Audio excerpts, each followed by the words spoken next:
So it was funny. It was hilarious. And it was good eye fucking. If you felt it, then we did our job.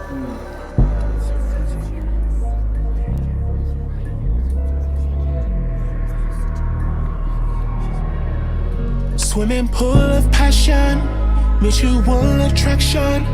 We both know there is something going on.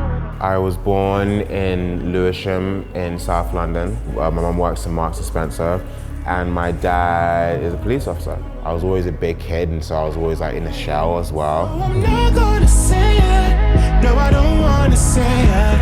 I try not to say it, but it feels like I might say it. So I'm putting both hands over my mouth. I can only hope nothing's gonna come out, but there it is on the tip of my tongue. I think I love you. I think you're the one. The narrative, as I understand, is that you signed your first music publishing deal when you were 14 years old? Yeah. So how does that actually happen? I still don't know.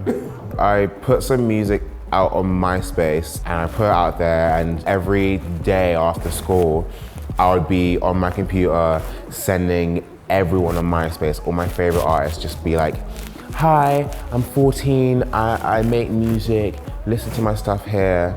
And at some point it caught on, you know? What did mum and dad think about all this at this point? Again, they were just like, this is so crazy, all these white people coming into our house.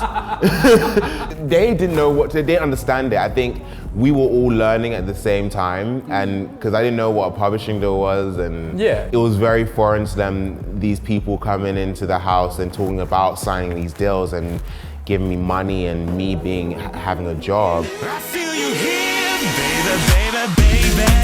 I wrote a song about you last night. I wanted to educate myself in music and start from the basics. So I wanted to analyze everything I loved about music. So like, I dedicate a week to Darkchild. Darkchild, nah, nah. Say my name, say my name. I dedicate a week to Javon Lewis. What have you done for me lately? A week to Max Martin. I kissed a girl just to try it. I dedicate a week to Xenomania. They've written for people like Kylie and Sugar Babes, and they were really a massive part of like the 2000s and all those big songs. I started working with them, you know, I was 15 at the time, and so I was going over there and inputting melodies and production ideas, and my first cut that came out and did well was with the Saturdays, All Fired Up.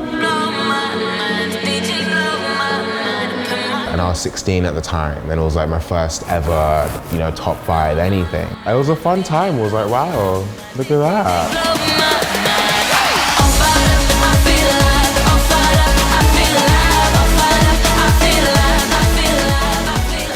Of all of the different artists that you have worked with, who is the biggest perfectionist?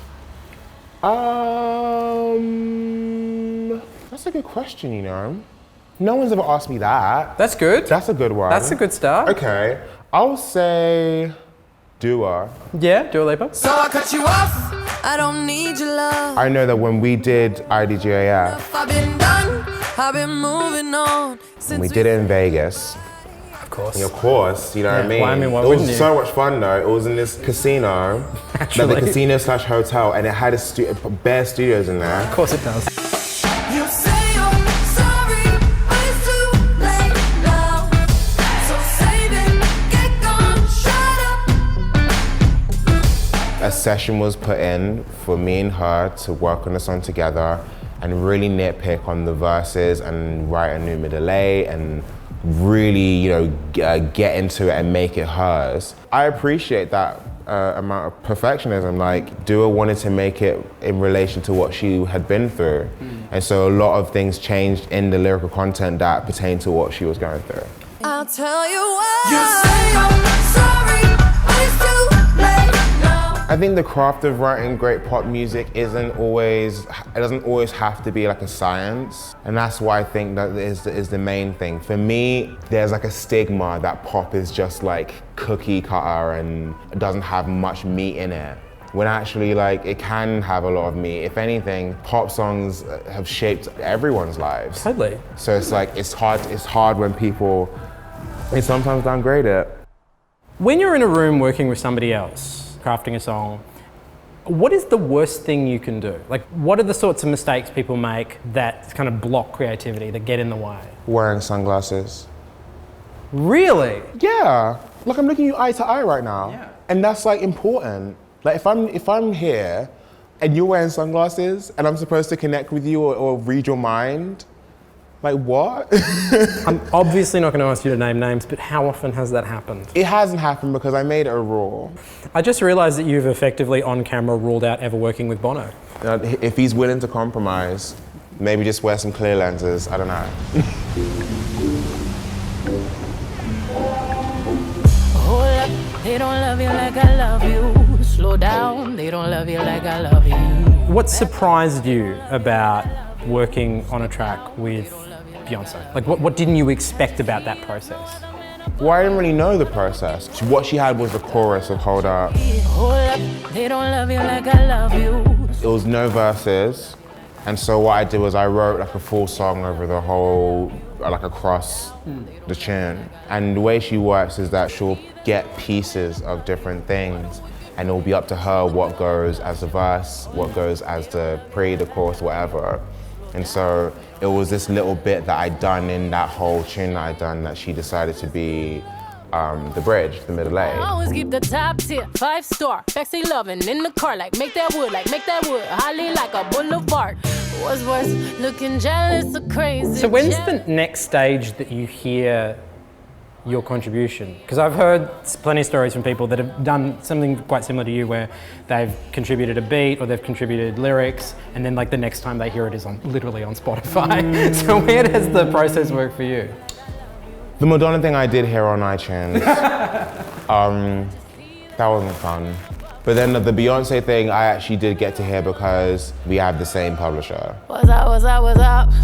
Look at me with those eyes telling tales and sweet lullabies. I know I feel it, why deny it? So I read a story, and I don't know if this is true, and you can tell me if it is or isn't, that you came out to your parents as a gay man because you knew they were going to start to hear you writing songs about being into boys. Is that Yeah. actually true? I think it was just that, like, you know, I was willing to be honest with the rest of the world, but I hadn't come out to my parents, and I was just like, they're about to see everything. That I feel like they should be like prepared. And naturally, it's not always gonna be straight away, everything's great. It's a process, it's them learning, it's me learning. This is who I am. At night I think about you, even when I'm not supposed to. How important is honesty in crafting a song?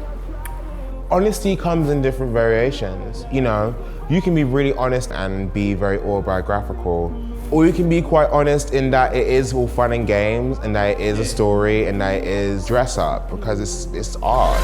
At night I think about you.